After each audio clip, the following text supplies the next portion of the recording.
Вот я родила 2 детей, ты мне обязан. Да, Если ты не работаешь, ты мне не нужен. А что, ты собираешься не работать?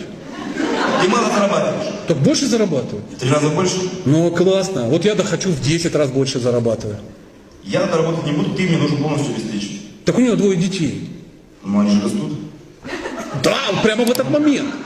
Они растут не сами по себе, их кто-то выращивает.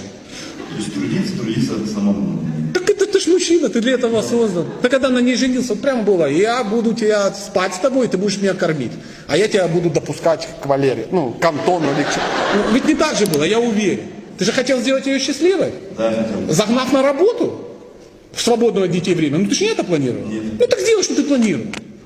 Сделай ее счастливой, это же так классно. И она будет счастливая, ты будешь счастливая, дети счастливые. Что ты хочешь, чтобы она себя сама на жизнь зарабатывала? Знаешь, что такое родить 2 детей? Это вот, а я сейчас тебе скажу, родить ребенка, это как тебе выкакать ананас. 2 раза.